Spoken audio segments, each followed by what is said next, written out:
Well, thank you so much for being here. As I mentioned, this is the 10th Annual Industry Forum. Portland CSI has supported the event, and with the involvement and participation of many organizations and dedicated, talented individuals, we've built the forum into the great event you're part of today. So thank you so much for being here. Please hold your applause. I'd just like to introduce a few people that have helped with this, and if you're in the audience, if you could stand. Tony DiVincenzo from Ideate is the chairman of the committee that puts this event together. Alexander Lungershausen, who was just up here and helping with the draw and is the master of the 5x10s of Henneberry Eddy Architects. Bud Henson of WindowTech, Corey Morris at Carlton Hart Architecture, Randy Page of Randall A. Page Architect, Alexi Holstein of Siemens, and with special thanks to Katana Palioka of Ideate, who is up here handling all this and getting everybody settled and getting names and putting together all the attendance. Thank you very much, and I'm Jody Moore. I'm with Dia Moore. And we also want to shout out a big thank you to our event sponsor, to Dan Quartier and Interior Technology, and to the many wonderful sponsors and industry partners who bring this party together for us all. So please join me in showing our deep appreciation for the builders of Industry Forum 2018. And thanks also to Elephant's Delicatessen, who brought us this delicious repast this evening, the shrimp skewers. I'm sure you may have had some of those. Were fantastic, right? And to the greatest venue in Portland, thanks to Think Audio and Audiovisual, and to, of course, the Portland Art Museum. So thank you all for being here, participating, and adding your energy, and for making this the place to be tonight. Thank you.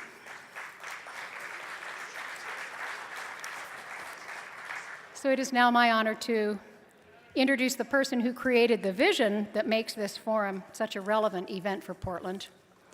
The person who invited our keynote speaker, the person who has driven our architectural and construction community to a higher standard of design excellence, Don Stastny. Donald J. Stastny, FAIA, has been a practicing architect for over 4 decades.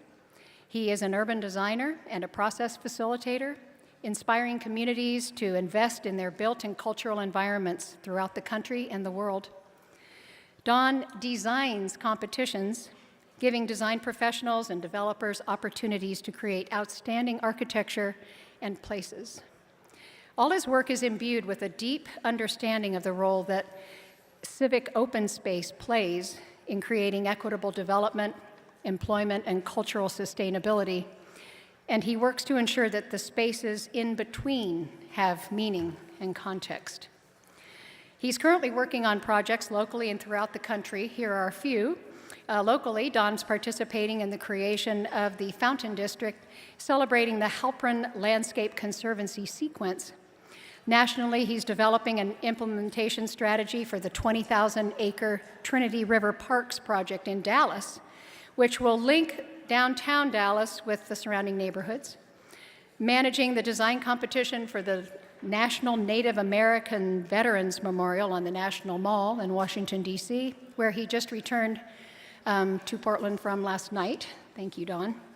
And he's managing the design competition for the Chouteau Greenway in St. Louis, creating a 5+ mile section of urban infrastructure that connects Forest Park to the Gateway Arch.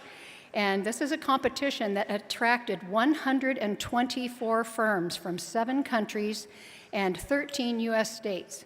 Now it's down to 4 finalists, so that will be fun to see the outcome. Don expresses his passion for the natural world in his art, producing paintings and bronze sculptures that tell stories.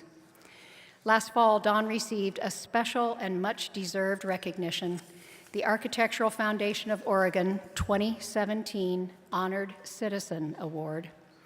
And we heard many stories about Don.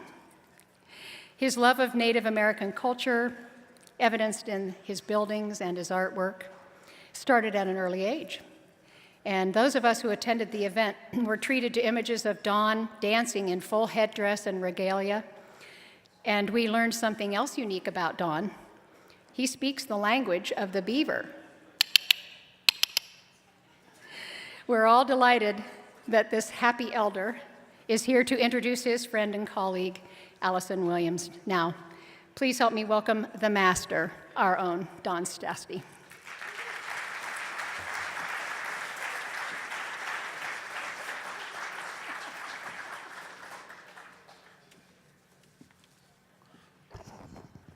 Good evening, everyone. A little bit louder, please. Good evening, everyone. Great. I have the honor tonight to bring a special friend to you and chide her into saying important things to you. As Jody said, I am an elder in this profession at this point. I never thought I would get here, but I am in the 312th day of my 75th year. We usually have this event on my birthday, but we've moved it up a couple months, so I'm not quite there yet. Patty Tillett and I share kind of the same birthday within a week or so.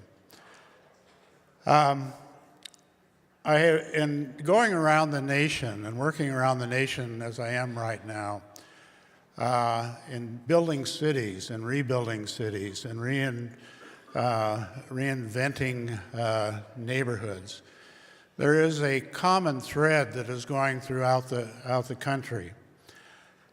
As I was starting into this profession, it was a time of Vietnam, of civil rights, and it was a time of turmoil within the United States. And I think as we look around the United States again at this particular time, we're in another state of turmoil. And it has to do not necessarily this time with war, but it still has to do with a thing called equity. If you speak to anyone that's dealing with city issues throughout the nation, the topic of equity comes up. And yet no one can really define what equity means. In every locale, in every physical place, it is defined a different way. It has something to do with gender equality. It has something to do with racial equality.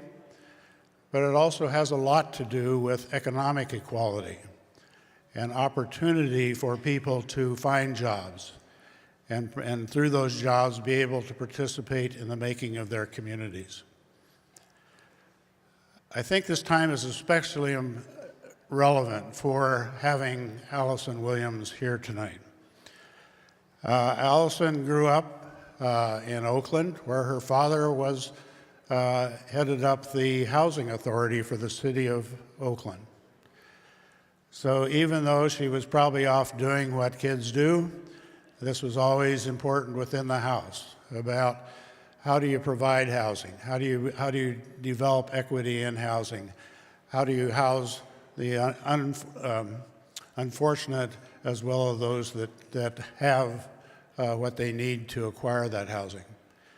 Allison went to the University of California and originally started out, got her bachelor's, I believe, in art, and then went on to a Master of Architecture at Berkeley. After that, she had kind of a very interesting career, in that she happened to work for large firms. And for a woman to be able to establish herself within those large firms as head of design and to make the impact on design that she did for Skidmore Owings Merrill, for Perkins+Will, for ID International, I think it took a pretty special person who had the perspective to be able to work within that milieu. Now Allison is on a new journey. She has developed her own office and her own consultancy and is moving forward with a new stage in her life. And as she says, a lot of this at this particular time is kind of redefining yourself. I think all of us are on journeys like this. Sometimes we redefine ourselves at different times. Sometimes it comes to us accidentally. It is with a great deal of pleasure that I introduce my friend of 25 years to speak tonight. And would you please help me welcome back to Portland, Allison Williams.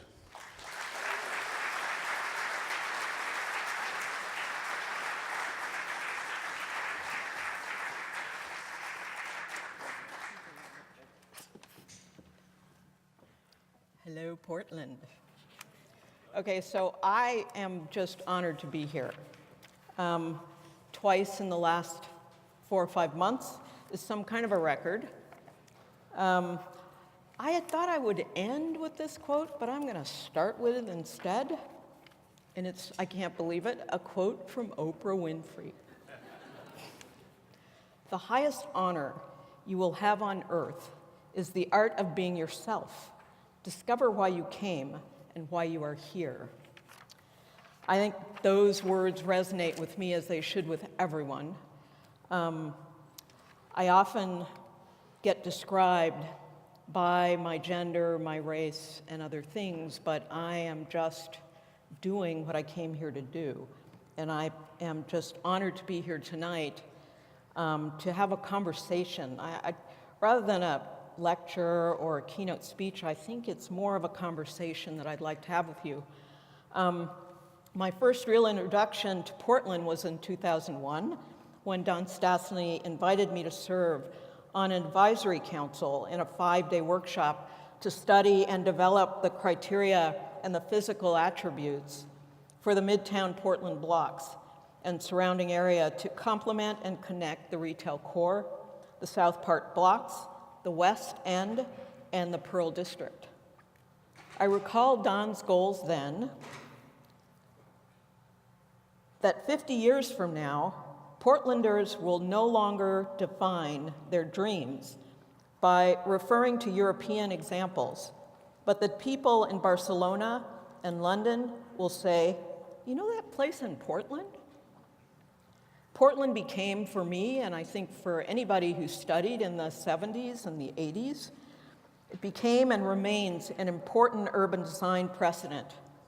But of course, this audience already knows what a precious and fragile place this is. So fast forward to last year, serving on the 2017 AIA Design Awards jury and attending all the, really, you guys know how to throw parties, attending the festivities associated with it, I took a fresh snapshot of this place. Through the project submittals, tours, and conversations about the issues surrounding design in Portland, environmental, cultural, and social issues, I just got a snapshot. And the Pearl District is living up to the dream of what was thought to be possible over 20 years ago. Now, I used to enjoy these moments as a time to just rip up whatever happened to be on my table, a sketch, a project, and come and talk about it. I lately use these moments differently, though, because it's an opportunity each time to take stock of things more comprehensively, because things seem to be so much more complex now.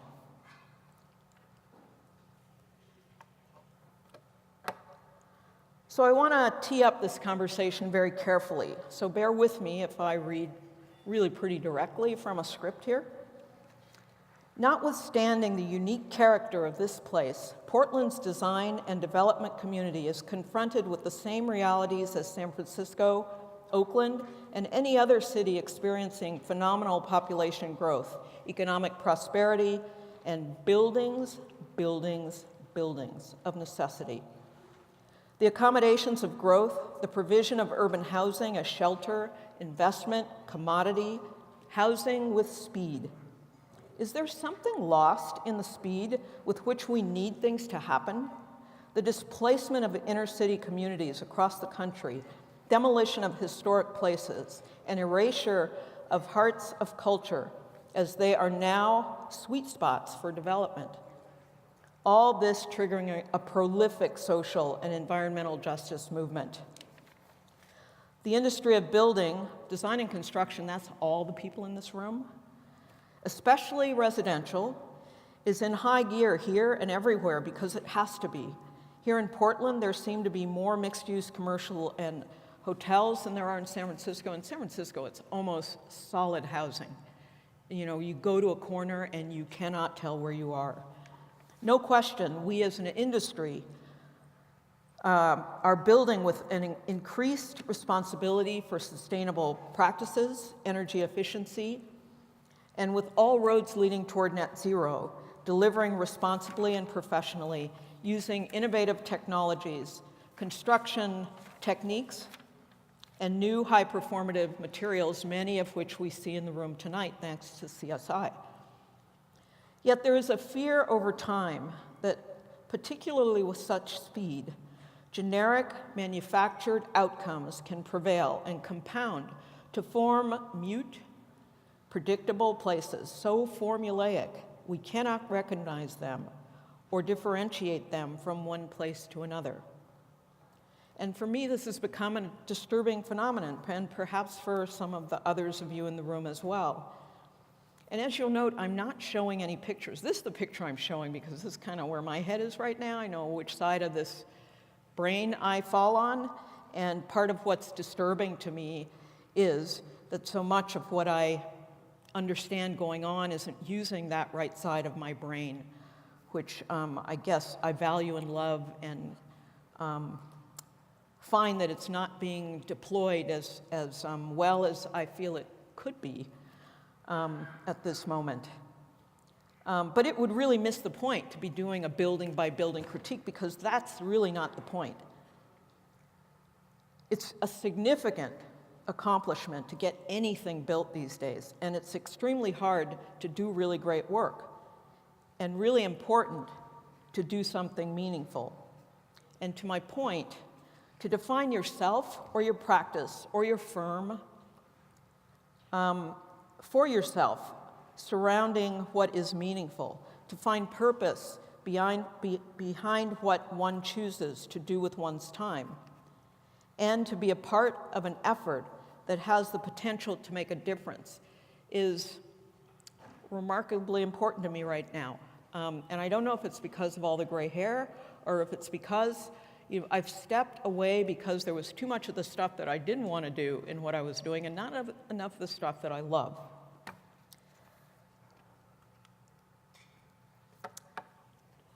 I mean, this profession has been more than an occupation.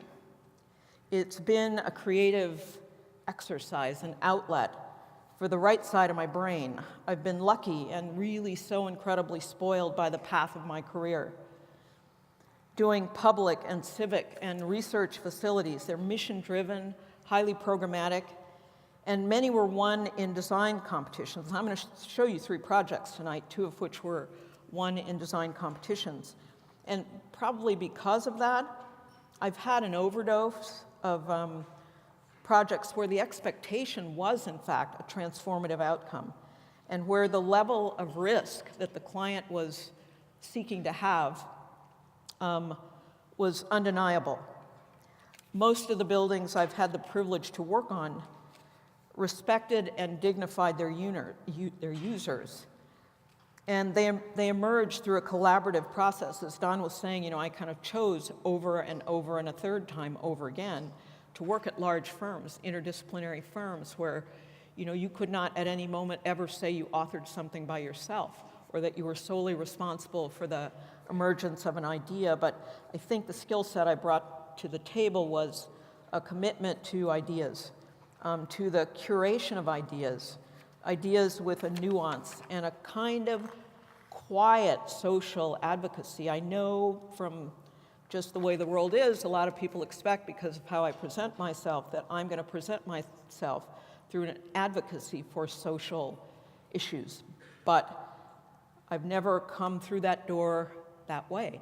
It's been very carefully connected through my desire to work in a certain arena, to advocate quietly through ideas, through technical innovation, environmental responsibility, social awareness, all these things kind of bundled together.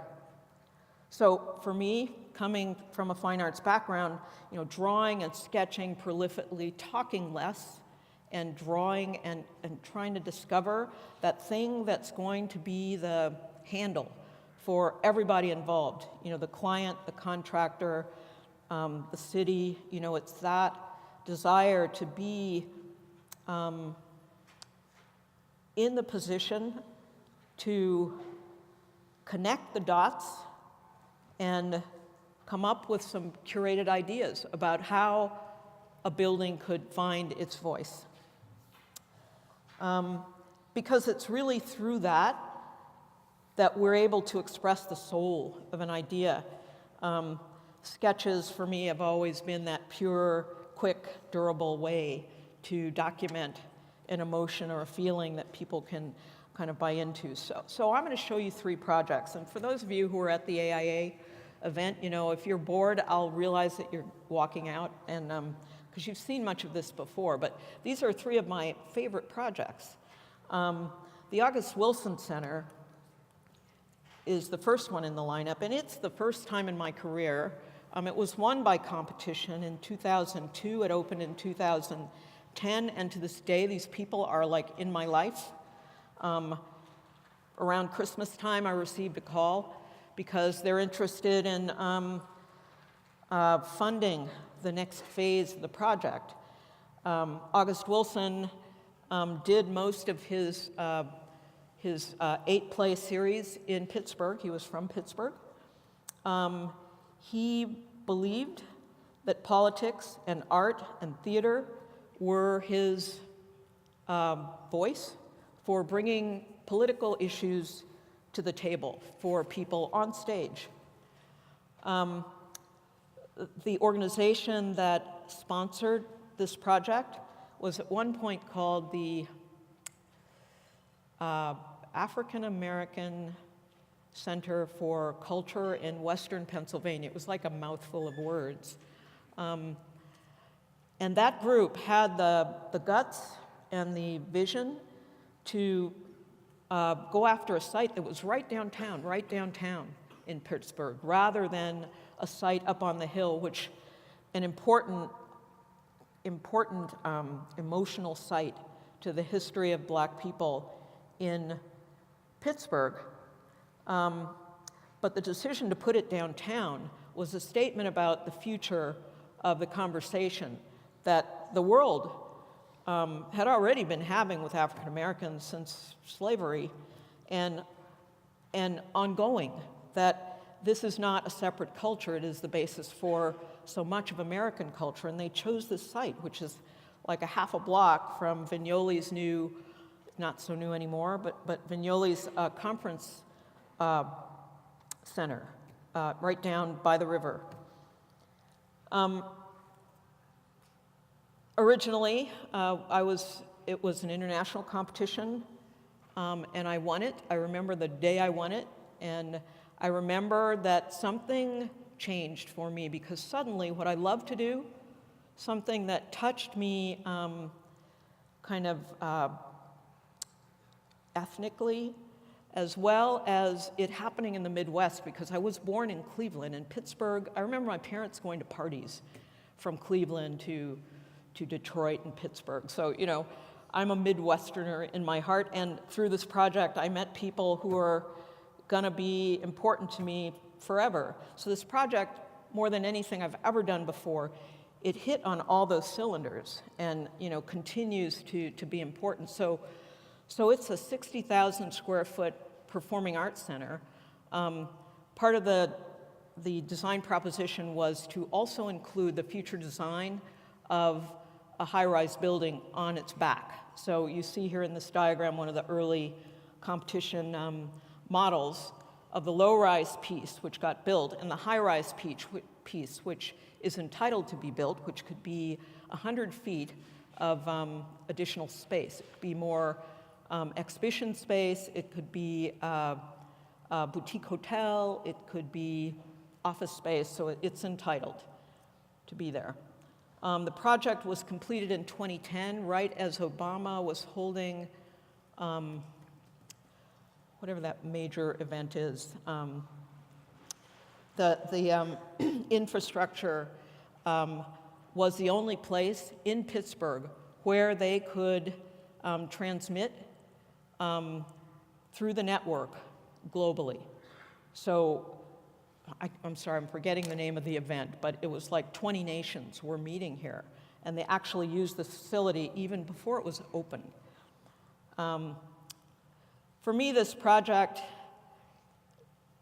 it was, I don't know, the site is triangular, and I know that was familiar to me because San Francisco is a series of blocks that happen where the grid shifts, and an orthogonal grid turns into a diagonal grid, and the residual triangular sites are not dissimilar from this.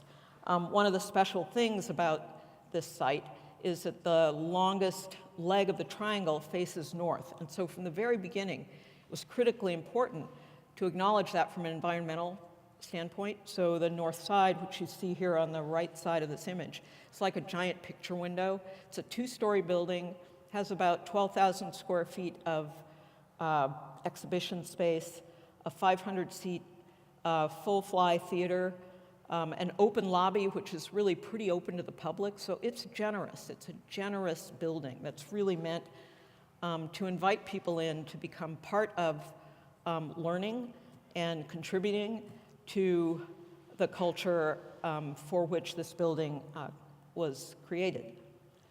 This is a ground floor plan, so you can see the dowel of the theater. It's a freestanding kind of purple drum that drops down into an otherwise very open plan. One of the original ideas was to have the entire sort of bottom facade, which is the north-facing facade at the street level, to be filled with sliding doors. And that was a metaphor for the neighborhood streets in the Hill District, that your porch, the sidewalk and your porch was really part of the community. And so the notion that you could walk along the street and engage in someone's sidewalk activity, sit on their porch, that this building was really trying to be just that generous in the way that it opened itself.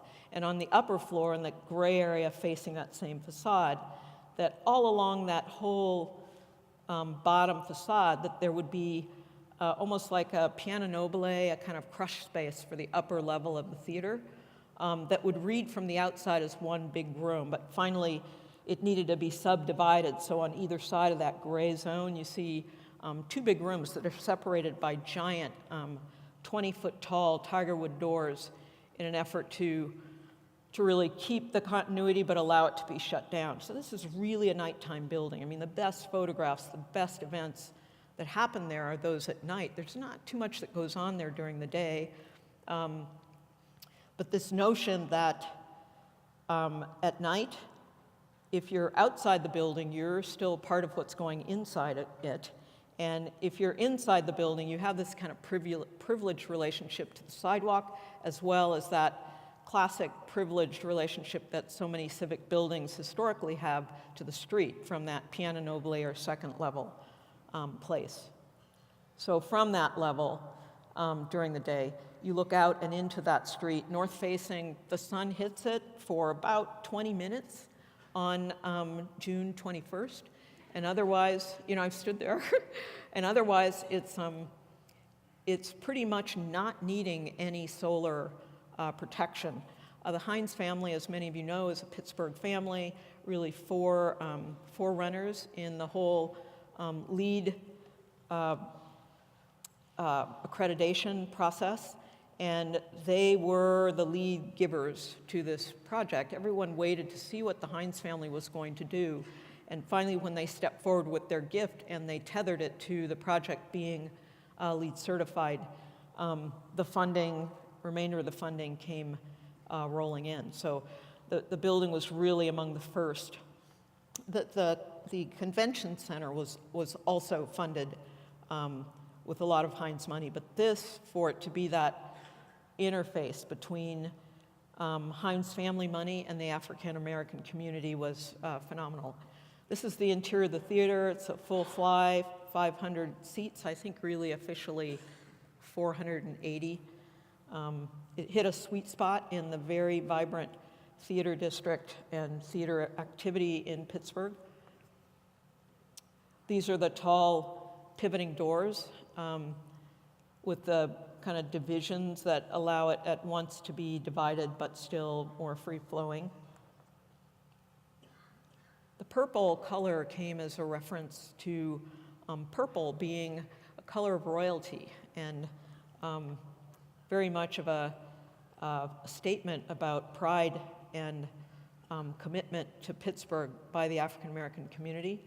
The wall here, which you see is in plan, you may remember, is kind of a triangulated form clad in this stone, which again was a metaphor for a connection with the earth. And so the major theaters are packed within that stone wall, and the stair is a seam between that light-filled bar of space along the main drag and the enclosed exhibition space. The stair became this active seam between those two. And there are certain moments or bridges that cross the gap. So at night, you know, it's quite a chameleon here. During the day, it's rather opaque, but at night, it is this completely transparent place.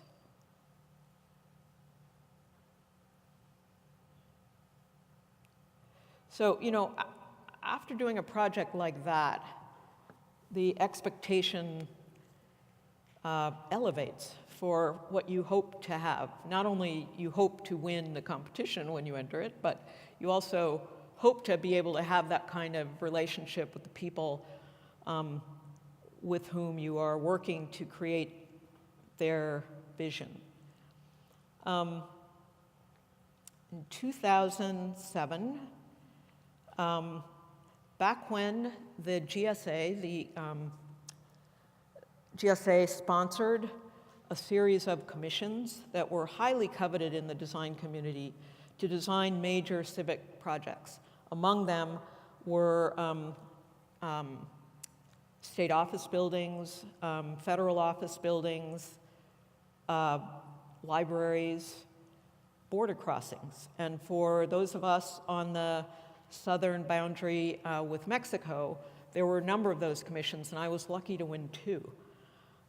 This one at Calexico, which is 125 miles east of San Diego, is one of the most challenging projects I've ever worked on, hands down. Again, it kind of had in its pocket of potential the need to make this an important, dignified place. Not just to create a place to pass from one country to another, but a gateway from both sides, a recognition that it really is a third place. You know, this is a photograph showing the red line being the border, showing Mexicali, Mexico on the south, and Calexico on the north. You can see the shift in density, the shift in land use, the presence of water, which creates the Imperial Valley, which surrounds the California city of Calexico. Those patches of dark rectangles are the highest producing lettuce farms in the world. And the hotspot right at Calexico is a population which swells by over 30,000 people every day as people who have dual citizenship or who work on one side of the border or the other, or who bring their children across the border to go to school, it swells. And so this is one of the most highly active crossings, both for cars and for pedestrians along that border. And this kind of reiterates the reality of Calexico being more high-tech, more progressive in terms of its infrastructure against what's going on south of the border. So these two worlds smashed right up against each other at a moment in time where, if we've all seen these infrared type images that show the hot spot being temperatures that can reach as much as 125 degrees during certain times of the day, all this happening in this moment at the border.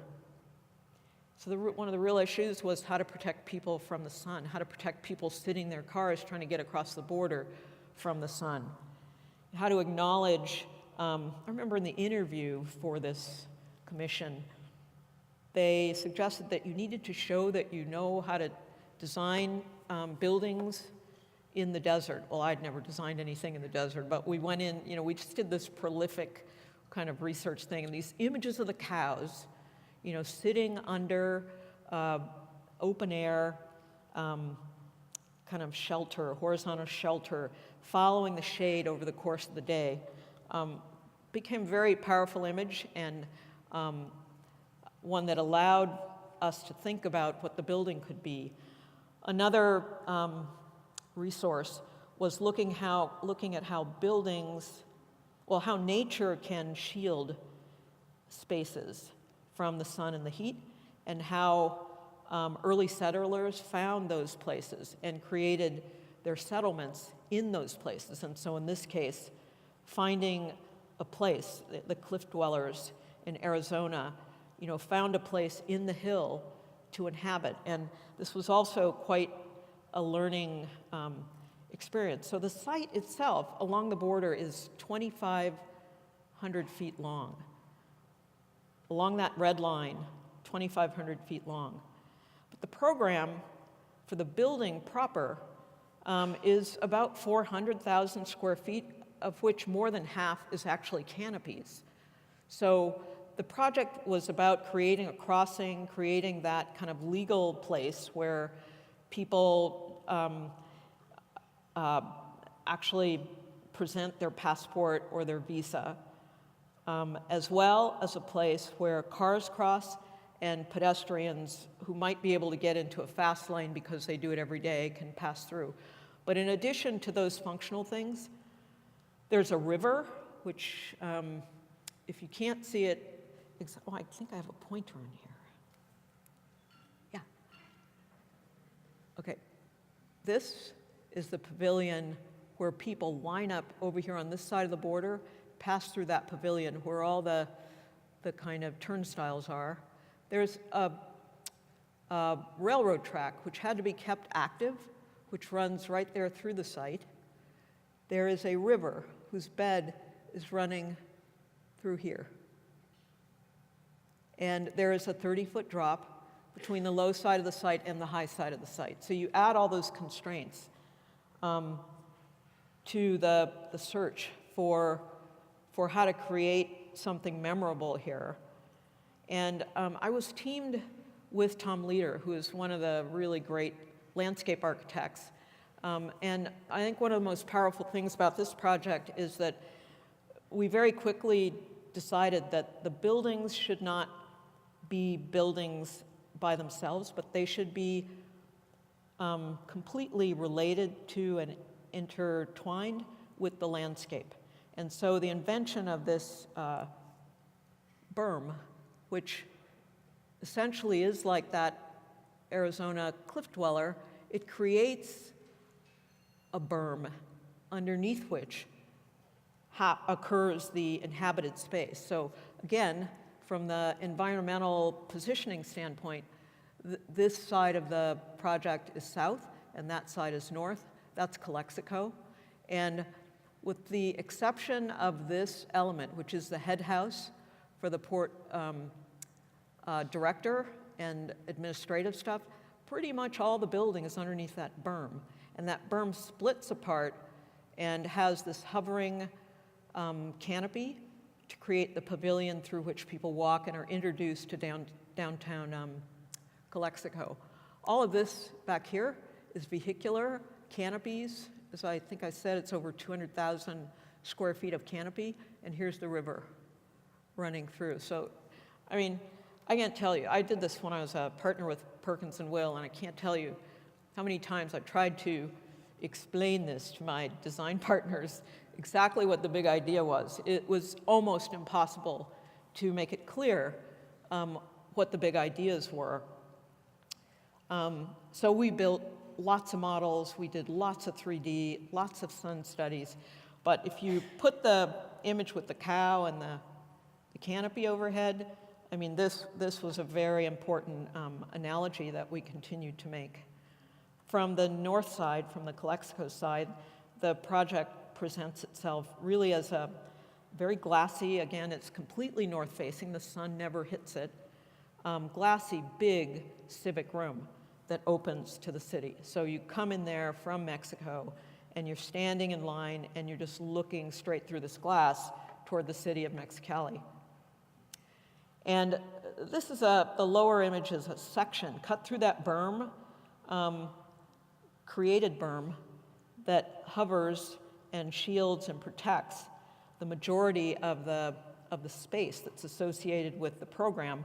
And then from the city side, a cut in the earth, which allows there to be this kind of private, really cool, I mean temperature, but very cool, but temperature cool space, which is somewhat separated from the main street level.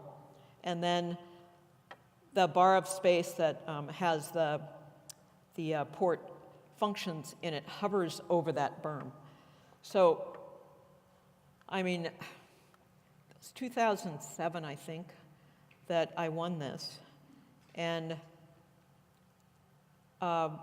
with some concern that when you work on a project that doesn't get built for so long, because funding was really the issue on most of these projects, you start getting concerned about will it get built at all? Will it get built in pieces so that everything feels like a remnant of what the original idea would be? So we're in the process of learning, will the funding be able to keep up with the construction momentum? It's now under construction as of late 2016.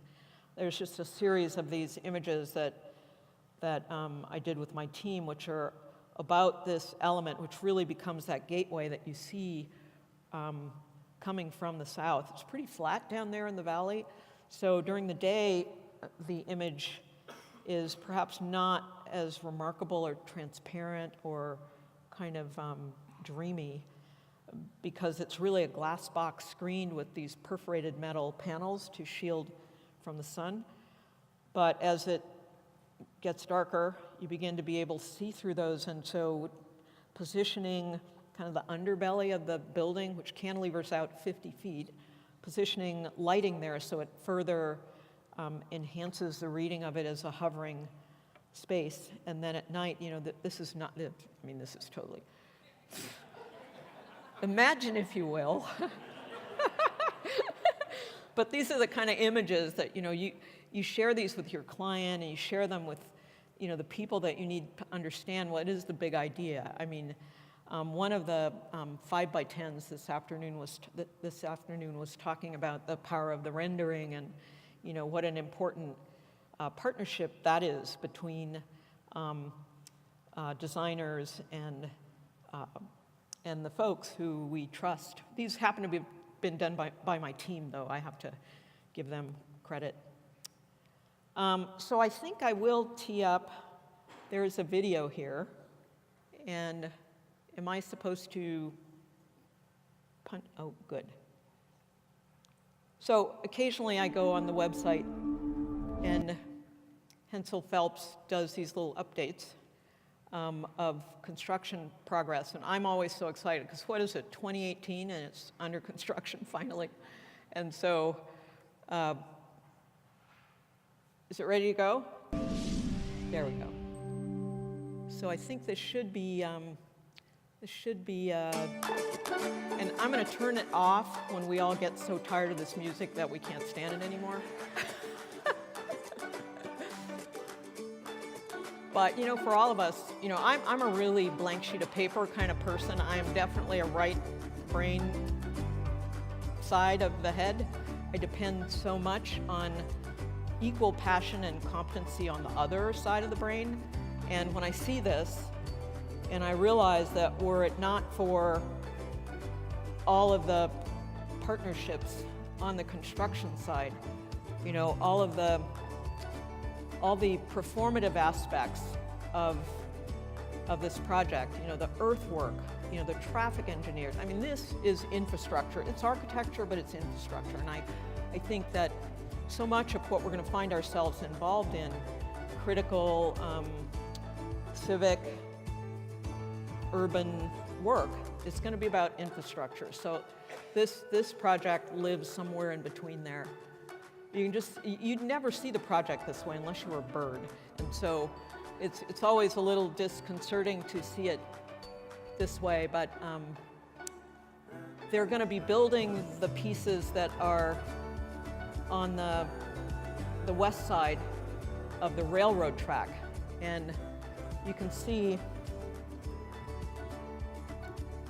up there, that long horizontal bar of stuff aligns with that canopy. So it's going to jump that street and it's going to be way over here.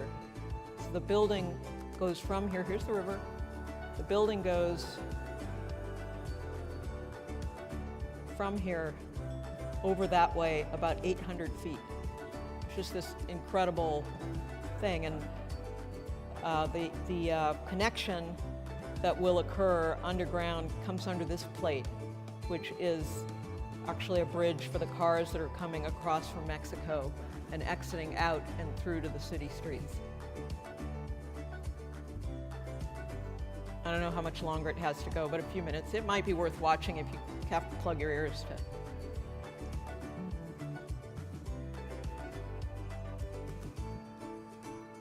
It's just, you know, I mean, I'm sure you've all worked on projects that when they get built, you just can't believe they actually did. So I'm really proud of that project. You know, I think to have won a Design Excellence, I do believe I'm probably one of the very, if not the only, Black architect who's won one. And doesn't have anything to do with being Black.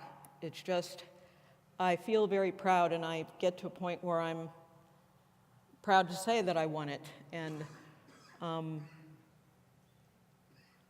don't know, it's interesting, the body that you get born to live in, and I think there sometimes are expectations that you're supposed to be a certain thing or be a certain way. Thank you.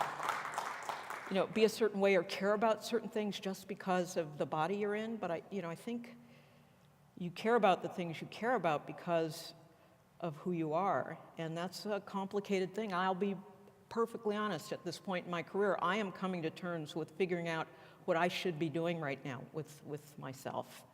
What's the right thing?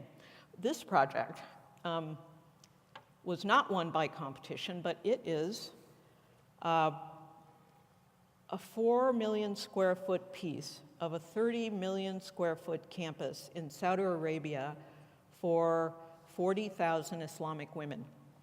And I did it as a design partner with Perkins+Will. It took multiple offices to deal with the 30 million square feet, 40,000 women. This piece is the research campus, and that's the piece for which I was responsible. And the ridiculous schedule that it was on, it came to us through our partnership with a Middle Eastern company, and it was to be delivered in less than 2 years. So the design process, as you can only imagine, became the biggest part of the design process, was figuring out how the heck were you going to build this many square feet, 4 million square feet, in less than 2 years. So for me, that meant, I don't know why this is on automatic, but you see that little gray area piece? I actually built this SketchUp model. I'm so proud of myself. So was my team. You know, but it occurred to me, if you could come up with a piece, design it once, and then flip, rotate, repeat kind of thing, that you would really be doing yourself a favor, because you wouldn't have to redesign each piece for every situation. So what happened was the emergence of this tapestry of buildings and open space. And I worked very closely with Bill Calloway. That name may mean something to you. He was an amazing landscape architect with SWA, and we traveled the world, Singapore, Middle East, Japan, together on projects. And again, that important merger between the architecture and the landscape and the culture, and in this case, the religious component. It was just, these are experiences that I think make you who you are and make you really spoiled for anything less. So when you look at this plan, you see these little head houses. Oops, I'm sorry. Go back. In plan, these little head houses, 1, 2, 3, 4, and there are 2 more down here. Those are the entry points to the colleges within this research school. And the big idea needed to be coming up with a simple building block, which was a 90-foot wide by 400-foot long bar of research space, good for labs and classrooms, and pull them apart to create a courtyard in between, and at the head of the courtyard, create this head house that was very glassy, and to kind of repeat that over and over again, and to create these unique spaces in between that became front doors to the schools. So inside, there are these 3-story courts, and the design of a horizontal, very much designed in partnership with engineers, where we determined that if you shaded it and if you installed 2 wind towers within the courtyard, you could increase the number of months that you could actually use these spaces outside by up to 3 or 4 more months per year. So you can actually occupy these. So for me, there are several other campuses on this university, and one of the mandates of the client was, you are going to certainly use the classic phenomenon of the mashrabiyah, which is a multifunctional element to a building. It not only shields people from the sun, but it also shields women from their ability to be seen by men. So it's part of the privacy screen, part of the religious, dignified separation between the sexes. And I was just committed to make it not be like any other mashrabiyah that I could think of. The rules were, actually they said it needed to be geometric, and I questioned that. They also said that it shouldn't have any 6-pointed stars, which was really important. But I realized that this was a school for young girls. These were young girls in Saudi Arabia. I think we began work on this in 2009. We all realized that things were changing in that part of the world so fast that these women who were going to get their medical education at this school were someday going to be doctors. They were going to drive cars. They are driving cars now. And so we were absolutely committed, and I was just like a dog with a bone, that we were going to try and design a different kind of mashrabiyah that was more about the uplifting kind of delicacy, almost laciness that might be associated with femininity.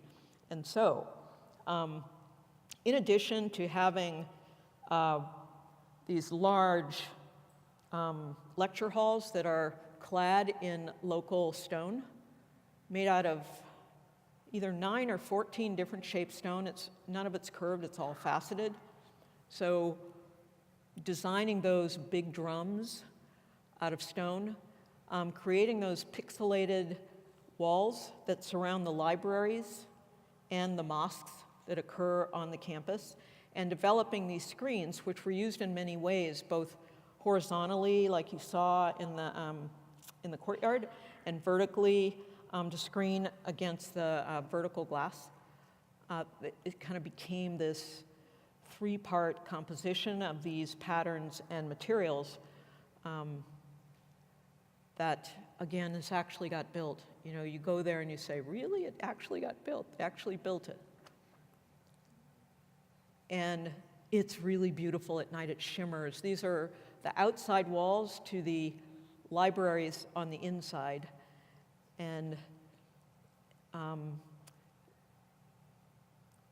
again, photography is everything.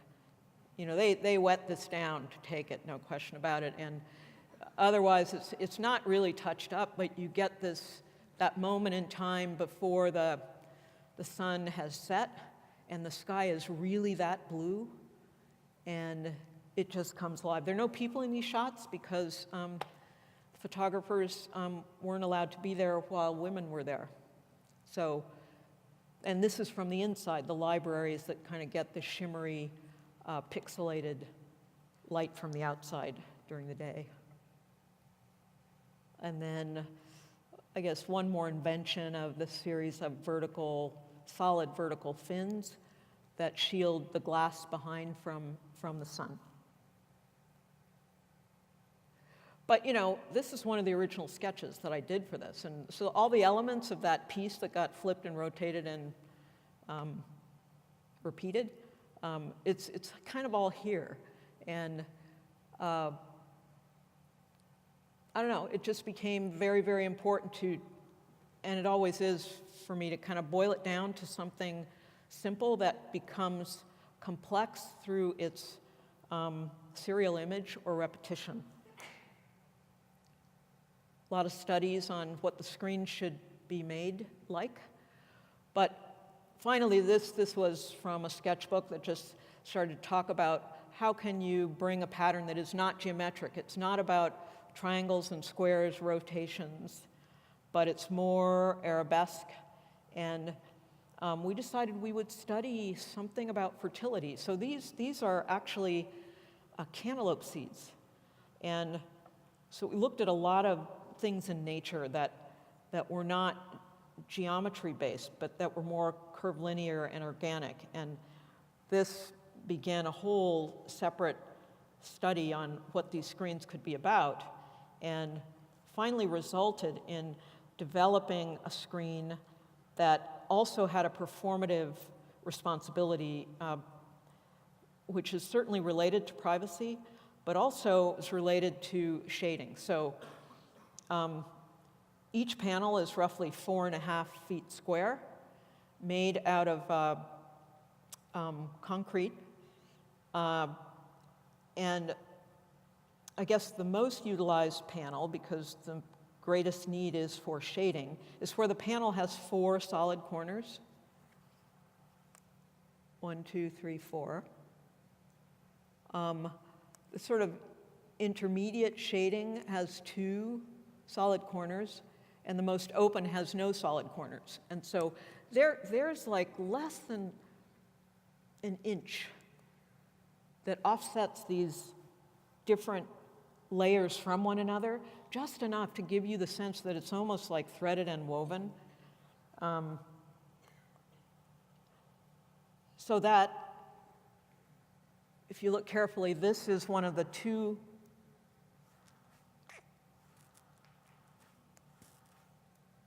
two-cornered panels here,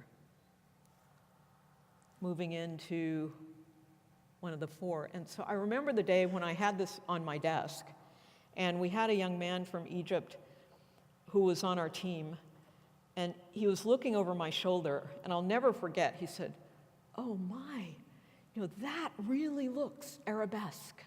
And I wanted to kiss him because, you know, there wasn't any kind of, there were no rules about what I was trying to do. I was just searching for how to get this thing that felt like it moved, and to do it all within the thickness of what was really just 5 inches, of which you couldn't use all 5 inches to get the layering. You had to have at least 3.5 inches in this panel to give it its stability, to make it, you know, so that you could move it around.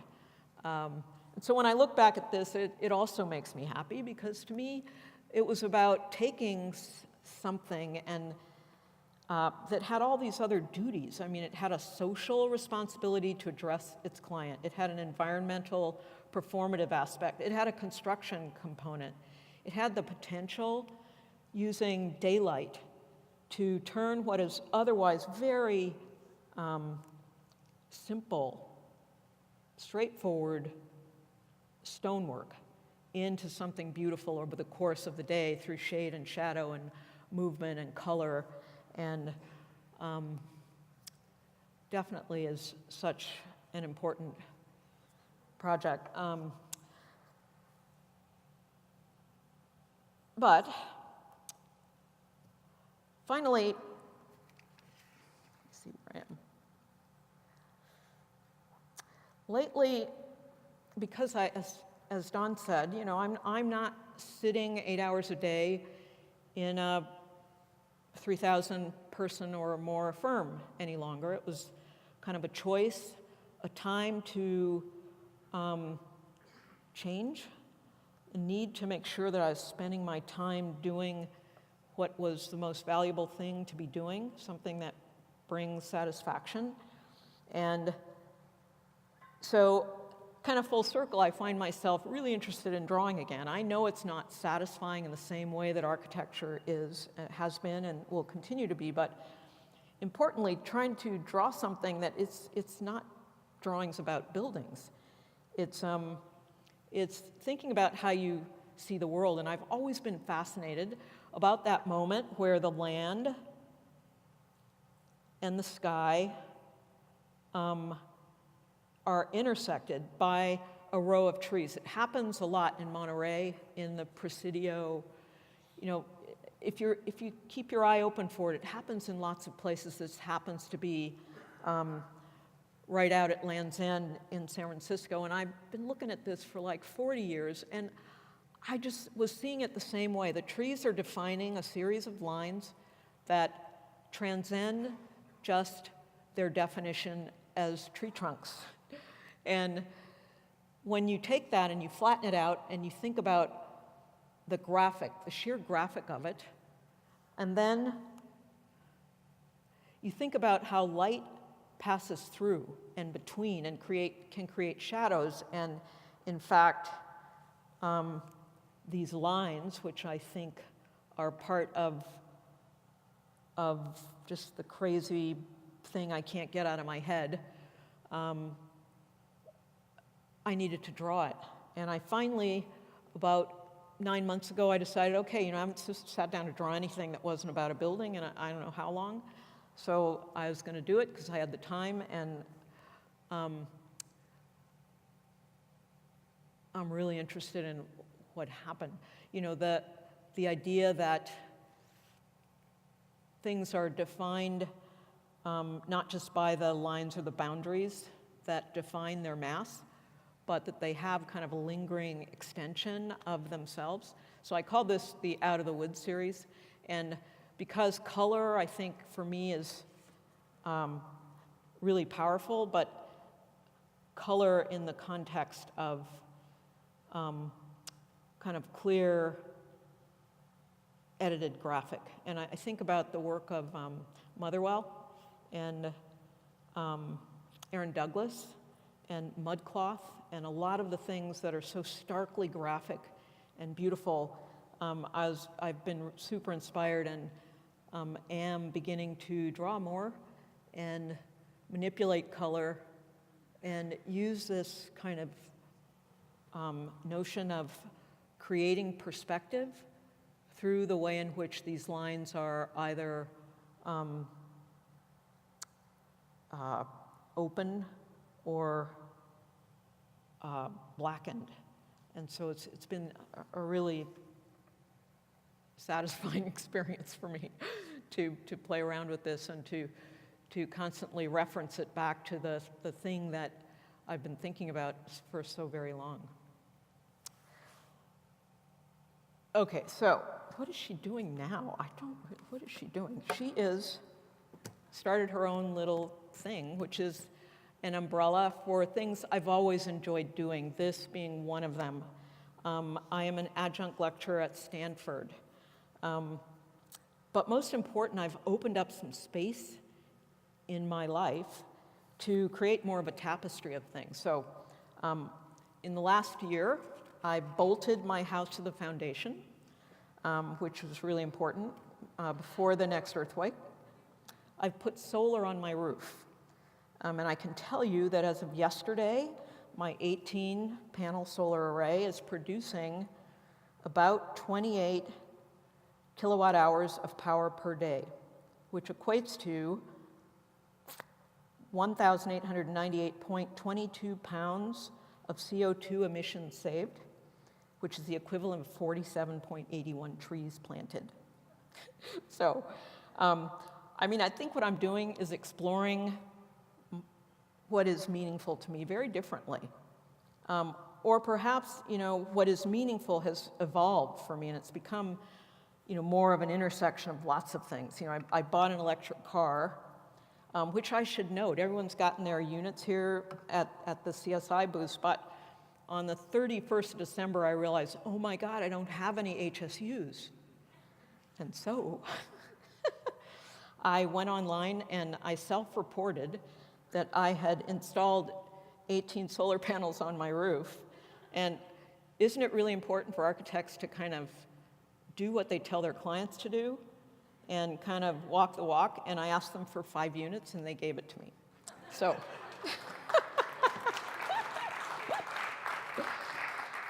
So I just signed my first consulting contract with my new firm. I can't quite talk about what it is yet, but it's a consulting firm, and so it will be in a design advisory to a major developer who would like to have some critical and provocative dialogue about what they're trying to build. And I really look forward to that. I'm looking for those really carefully positioned opportunities to actually do what I enjoy doing, what I'm pretty good at, and to kind of leave some of the other things aside. Not that they're not important to do, but I feel like I'm looking to do the things that I really enjoy right now. So, and that definitely includes spending time with my men, who are also my sons and my roommates right now. And of course, again, as somebody else mentioned, and my dog Louie, who is, I guess, one of my men too, 136-pounder. So, I'm going to close with this again, because I really feel it, and Oprah would be pleased. The highest honor you will have on earth is the art of being yourself. Discover why you came and why you are here. Thank you very much.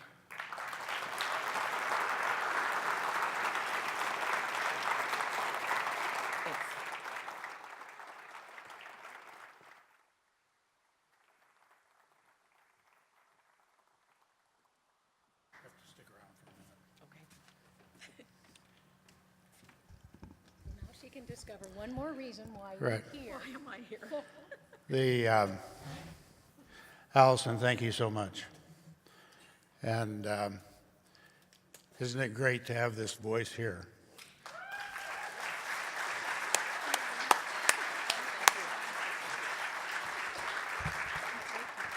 Allison, we have a tradition at this conference, this event, and it's borrowed from our Native American neighbors who are very much a part of our community here.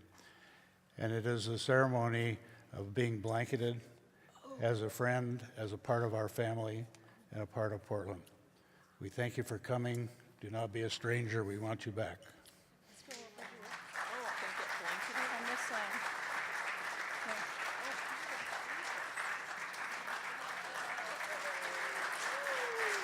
Now you're a member of our tribe.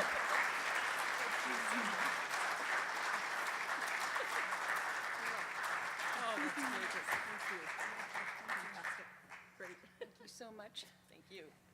Well, thank you all for being here, and what a great evening, and what's the big idea? I guess we heard all about it. It was fantastic. Thank you. Thank you, Allison. Thank you, Dawn. Thank you, everybody. Industry Forum 2018. We'll see you next year. Thank you. Good night.